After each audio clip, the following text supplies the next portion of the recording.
The following opinions are solely those of BoatTest.com and its test captain. Hi, Captain John here for BoatTest.com.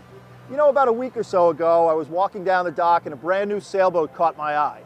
It was BENETEAU's Oceanis 41. Not only is this boat designed from bow to stern to appeal to a wide range of sailors, but it's also set up to be sailed simply by a couple or even single-handed.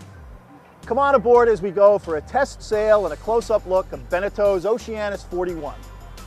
This was my first time on the boat, which made a good test of how intuitive and practical the Oceanis 41 is.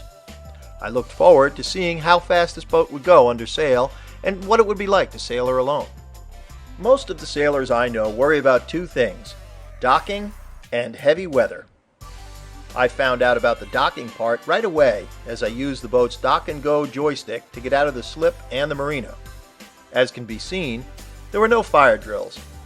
I'll talk about heavy weather in a moment. Probably the most important part of any sailboat is beneath the waterline, and the Oceanis 41 has what BENETEAU calls a new generation hull. The boat is unusual in that she can be built with either a deep draft keel or with a shallow draft keel. Our test boat was the shallow draft version. The rudder is a deep, high aspect ratio spade design. The fairing in front of the prop reduces shaft and strut turbulence, and her bottom shape is shallow and beamy.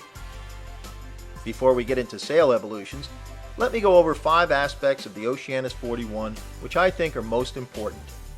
First, the mainsail boom is over 7 feet off the cockpit deck, which means no one will ever be hit by it in an unexpected jibe.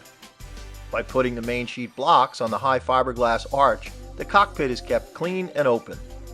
As you can see, the main sheet leads to an arch overhead for safety. Our mainsail controls are all at the 2 winches forward in the cockpit.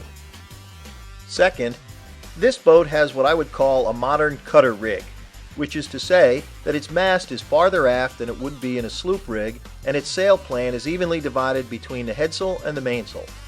They're almost exactly equal, which makes sail handling easier and balances the boat.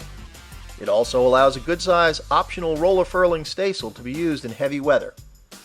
Third, this boat has the optional roller furling mainsail, which can be reefed without anyone having to leave the cockpit to wrestle with the sail and reef points.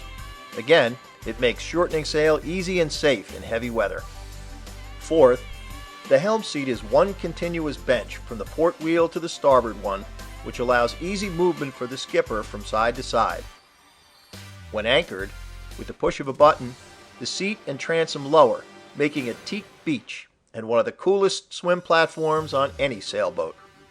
Fifth, the 41 has a 13-foot 9-inch beam, which is carried well aft. Not only does that provide a lot of room below and create form stability, it also allows the cockpit to be huge. Having an autopilot is like having another crew member. I headed the boat into the wind, set the autopilot, moved to the coach roof, and unfurled the mainsail with the self-tailing winch. It took me about 1 minute.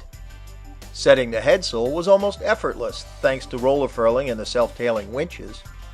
When we wanted to crack off on a reach, it was just a matter of setting the new course, engaging the autopilot, walking forward to ease the main sheet, then settling down at the helm to maximize speed and tweak the headsail.